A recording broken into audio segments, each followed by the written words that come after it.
Hi everyone, welcome back to my kitchen. Today I'm going to show you how to make one of the most essential Cambodian cooking pastes. It's called Khmer Kreung. This paste is packed with flavor and it can be used in many Cambodian dishes. The ingredients are simple. You will need lemongrass, galangal, kaffir lime leaves, shallots, garlic, and turmeric. In this recipe, I will also be adding olive oil to help infuse more flavor and to bring it all together. Before we start blending, here's a tip. Chop your galangal into small pieces. Galangal is tough and smaller chunks will help make blending much easier. For the lemongrass, I'm using store-bought frozen pre-chopped lemongrass. Now, here's the key step. Start by blending the galangal, garlic, and kaffir lime leaves with some olive oil. These ingredients are the toughest, so this will ensure a silky base. Once they're well blended, add your shallots, turmeric, and lemongrass. Then continue blending until smooth. That's it.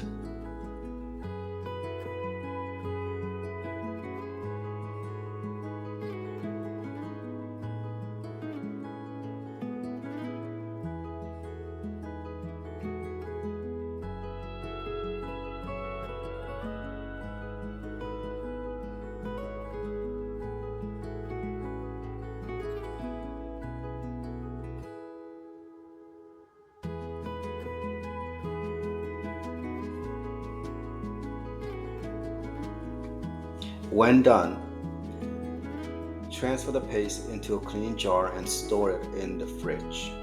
It can last up to months.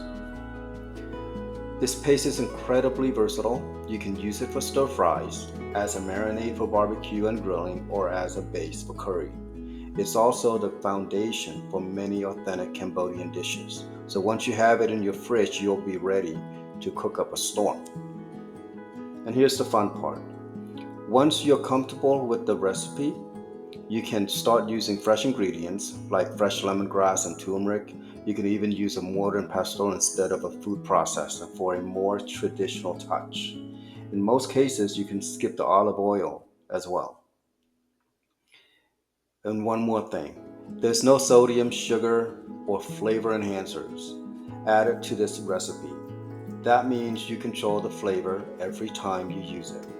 Fresh, natural, and made to your taste. So there you have it, Khmer Kreung Paste. Simple, flavorful, and a must-have in your kitchen. If you enjoyed this recipe, please don't forget to like, share, and subscribe for more Cambodian-inspired cooking. Thanks for watching. I'll see you in the next video.